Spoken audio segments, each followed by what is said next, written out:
Welcome dear students, we are on the CEC Gurukul lecture. We are in the series of experimental physics in which we are discussing about the optical experiments. In the optical experiments, in the last two lectures we discussed about the Newton's ring and the Fresnel biprism. In today's lecture we discuss about the Michelson Interferometer Experiment. As we already discussed that the interference is because of two types. One is the due to wavefront and second is due to amplitude. So two examples we already said that the two examples for the amplitude are number one Newton's ring and second is the Michelson Interferometer. So in today's lecture we discuss the Michelson Interferometer Experiment. I am Dr. Sonia Bansal from JC Bose University of Science and Technology, YMCA Faridabad. Now what is the objective of this experiment? The objective of this experiment is to determine the wavelength of light and refractive index of the thin material using the Michelson Interferometer. We are calculating the wavelength of light. Here we are using a monochromatic source of light. Now who discovered this Michelson Interferometer? The scientist named Albert Abraham Michelson in the late 19th century discovered this interferometer, which is frequently used to measure the distances or their changes, and also in the various application this interferometer is used. This interferometer used in the theory of relativity also by using the Michelson-Morley experiment. Now what is the interferometer? First we discuss, because we are discussing the Michelson interferometer, what is this interferometer? This interferometer is the instrument which based upon the principle of interference, and that's why it is called the interferometer. This is the basically optical tool used to precisely measure the wavelength distances, refractive index and the temporal coherence of the optical beam. On the right hand side we are seeing that this is the arrangement of Michelson interferometer. A light source which is represented by the laser, and here we are seeing the two mirrors, one is upside and second is on the right hand side of the laser, and at the lower side we are having a screen, and in the middle we are having the beam plate. It is a glass plate which splits the beam, or we can say it is a beam splitter. So from the laser light fall upon this glass plate. From here the light will split and then pass into the two mirrors. The mirror one is parallel to the laser beam and one is perpendicular to the laser beam. After that the output we can get in the microscope, or that is represented as screen. And right hand side we are having the interference pattern in the circular, in the straight line or in the wedge shaped. Now what is the principle of Michelson interferometer? On what principle it works? Michelson interferometer produces interference fringes by splitting a beam of light, so that one beam strike at a fixed mirror and the other is striking at the movable mirror. It means we are using two mirrors, one is fixed and another is movable. When the reflected beam are brought back together, then we can get the interference pattern. It depends upon the arrangement of mirrors, that what type of output we are getting. It may be circular, it may be straight line, it may be parabolic. Then what type of output we are getting, it depends upon the positions of the mirror. That's why one mirror is fixed and other is movable. So this is the experimental setup of Michelson interferometer. Here you see on the screen that on the left hand side we are having a setup with the source as a laser. In this setup we are using the helium neon laser as a source. This is a monochromatic source. On the right hand side in this setup we are using a lamp. It may be sodium lamp. So we can use the laser to get the better output, and we can use the sodium lamp to get the wave. We can calculate the wavelength of both the lights by using this experiment. Again, as we are talking about the interference due to amplitude, so we require the broad source but high intensity and fine source we require to get the interference pattern. Now, what apparatus we use in this experiment? The apparatus arrangements are: first is the source. Source, monochromatic source, maybe laser or maybe lamp we can use. In the lamp we can use a sodium lamp and mercury lamp we can use, but in the laser we can use helium neon laser. Then in between we are having the beam splitter, that is the glass plate which is partially reflected and which is coated with the silver, so that the light can pass and come back through this beam splitter. And we are seeing here that right hand side from the beam splitter we are having the compensator plate. This compensate plate just to get the right path of the beam, as this is a condition of the interference that the two beams, virtual beams, are required. Moreover, they must be in a phase and they are coherent, so that we can get the output as an interference pattern. We use in this Michelson interferometer, we use detector may be eyepiece, and maybe on the print screen we can get the output of this experiment. So what are the apparatus? Source we require the beam splitter, we require the compensate plate, we require the mirrors. One mirror will be fixed and other mirror will be movable. As you are seeing on the right hand side, the mirror is fixed, but at the top the mirror is movable. And the detector we require as an apparatus in this experiment. Now we are seeing on the screen that here we see that eyepiece. The first on the left hand side we are having the source of light. From here light pass from the beam. This is half shaded mirror from which the light can reflect half to the movable mirror and the half pass through the fixed mirror. And we see that the light pass from this mirror fall upon a fixed mirror and fall upon a movable mirror. The movable mirror is at the top. This movable mirror with the precise micrometer scale, so that it can move accordingly. Then here we see on the right hand side of this half shaded mirror we are having a compensation plate of the same thickness and the material as it is a mirrored plate, so that the beams on both arms pass through the same thickness of the glass.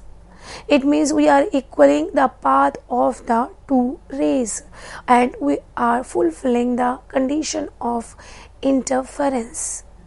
At the bottom we are having the eyepiece through which we can get the interference pattern by adjusting the movable mirror. So light beam pass from the first glass plate, then pass from the compensatory glass plate, move towards the fixed mirror, pass from the first glass plate, move towards the movable mirror. Now the path of two rays are equal. Now working of the Michelson interferometer. What are the steps for this experiment? What is the procedure in the Michelson interferometer?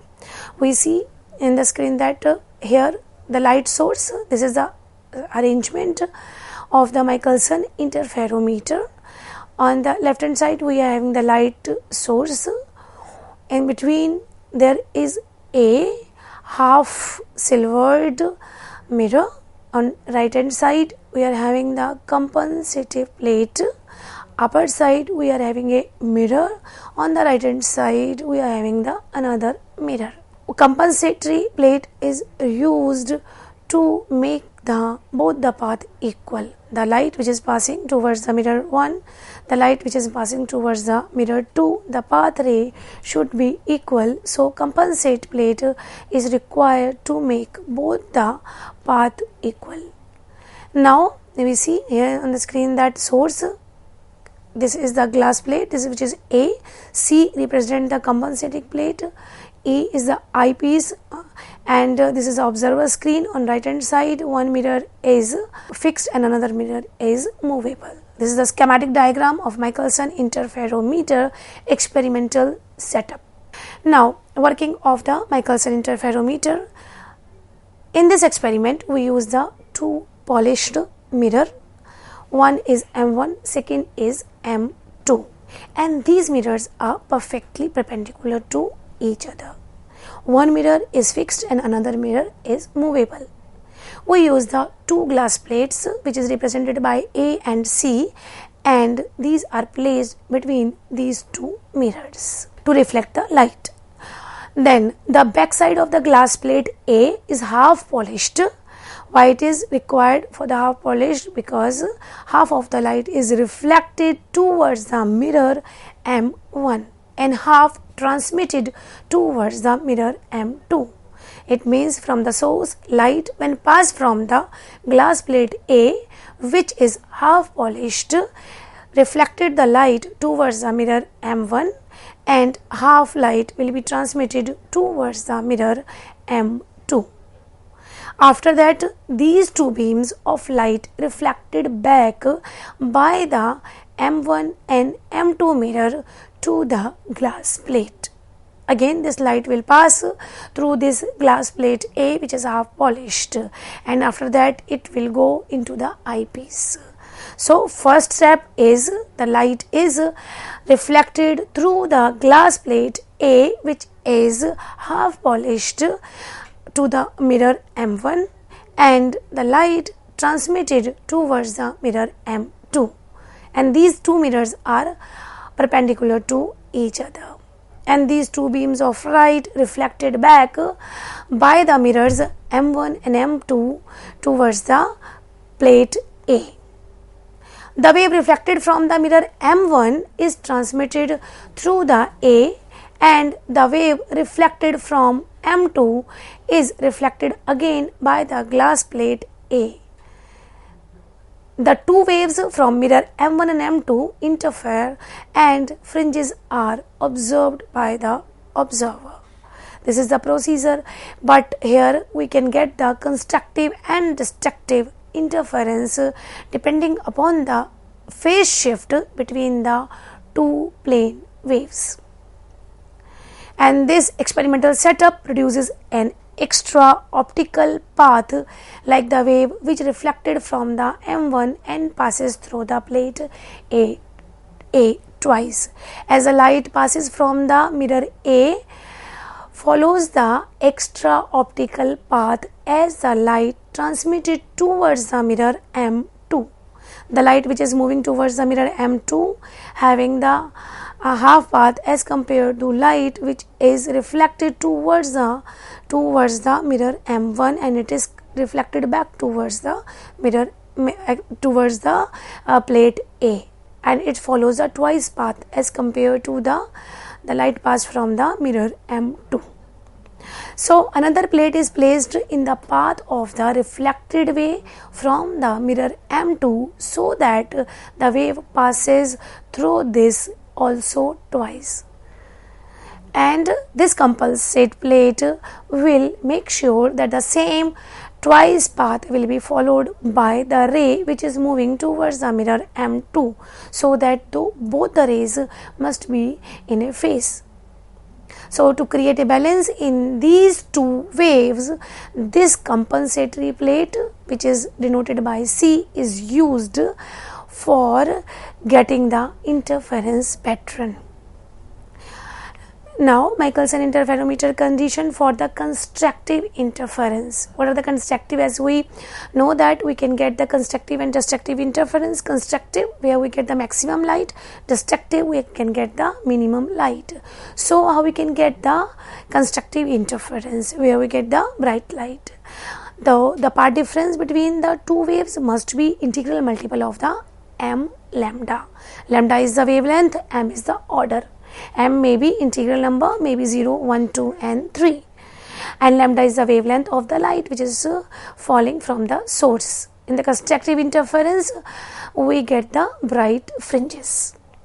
Now we can represent it as the path difference delta is equal to 2d cos theta plus lambda by 2, that we already discussed in the theoretical part. So this delta we can write it as delta 2d cos theta plus lambda by 2 is equal to n lambda. This is for the constructive interference. The value of m may be 0, 1, 2 and so on. The another is the destructive interference. What are the conditions for the Michelson interferometer to get the destructive interference? Now the path difference between the two waves will be m plus 1 by 2 lambda. So we can write it as delta is equal to 2d cos theta plus lambda by 2 is equal to m plus 1 by 2 lambda. Again the value of m may be 0, 1, 2 and so on. And by using this destructive interference we can get the dark fringes. So we can get the constructive and destructive interference by getting the path difference, by changing the path difference of the two waves. Now in this experiment we get the four types of output. Means we can get the circular fringes, we can get the straight fringes, we can get the ellipsis fringes and hyperbole fringes. It depends upon the arrangement of the two mirrors, mirror M1 and mirror M2. Mirror M1 is fixed, mirror M2 is movable. So as we adjust the mirror M2 we can get these type of output: circular fringes, straight, ellipse and hyperbole. These fringes formation depends upon the distance between the M1 and M2 dash. What is this M2 dash? This is the image of the mirror M1 which we can see in the mirror M1. This M2 dash is the image of mirror M2 which we can see in the mirror M1, because M1 is perpendicular to the M2, so that we can see the image of M2 in the mirror M1. So this fringes formation depends upon the distance between the M1 and image of M2 and the angle between these surfaces. So if we adjust the movable mirror M1 and M2 we can get the various type of the fringes. So hence M2 dash is a virtual image of M2 formed in the glass plate A for the observer who sees in the direction of M1, and we can adjust the mirror accordingly. Now we see on the screen that here there are the two arrangement. The mirror M1 is just parallel to the image of M2 mirror. So it is represented by M2 dash. These two M1 and M2 dash are parallel. On the right hand side we see that M1 is perpendicular to the M1. So we adjust it M1 perpendicular to the M2 and we adjust these two mirrors. If it is parallel then we can get the circular fringes. You see that on the left hand side S1 and S2 are two parallel to each other, and mirror M1 and image of mirror M2, that is M2 dash, are parallel. So from the source of the light fall upon a beam splitter, light pass from the M1 and M2, and then again we can get the output in the form of circular beam when the two mirrors are perfectly perpendicular to each other, and we can get the image of mirror M2 parallel to the mirror M1. Again I repeat that two mirrors M1 and M2 must be perpendicular, and M1 and image of M2 must be parallel. Then we can get the circular fringes. Apart from this, on the right hand side we see that M1 and the image of M2 is just crossed. It means here you see on the right hand side the mirror M2 is tilted at an angle, and we see that M1 in the mirror M1 the image of mirror M2, that is M2 dash cross the M1. Now we see that S1 is just near to the S2, and from the beam splitter these two light reflected and transmitted, then again reflected towards the eyepiece, and then we can get the localized fringes. Here we see on the screen that we are getting the straight line fringes, straight line destructive and constructive interference, bright and dark fringes. So in this manner we can get the circular and the straight fringes by moving the mirror M2 at an angle.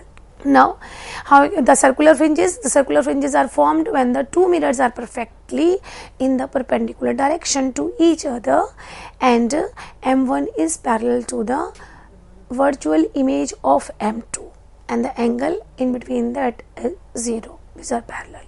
Let the distance between M1 and M2 dash is equal to the D, and then on the right hand side we see that we can get the circular fringes. Now, circular fringes, if the distance between the virtual images S1 dash and S2 dash of the sources S due to the parallel M1 and M2 dash is equal to 2D. It means the distance between the M1 and the image of M2 is equal to the 2D. The virtual sources of S1 and S2 dash, that virtual images we can see in the mirror M1 and M2 dash are said to be phased to each other, and these, if the sources are in phase, then we can call it as a coherent source, and that phase of the corresponding point are exactly the same as all the times, and then they produce the interference pattern and they fulfill the condition. Now the path difference between the incoming waves will be equal to 2d cos theta. Theta is the angle between the viewing axis and incoming falling wave. So 2d cos theta. Now we can find out the d, the distance between the two mirrors, by using the arrangement, and then we can find out the angle theta on the movable mirror. Now the characteristics of interference pattern depend upon the nature of the light source and the precisely orientation of the mirror and the beam splitter, and we can get the interference pattern. Now the parallel waves interference with each other produces a fringe pattern of the maxima and minima. For the constructive interference, 2d cos theta is equal to m lambda. Now the optical elements, as we see on the screen, that here the position of the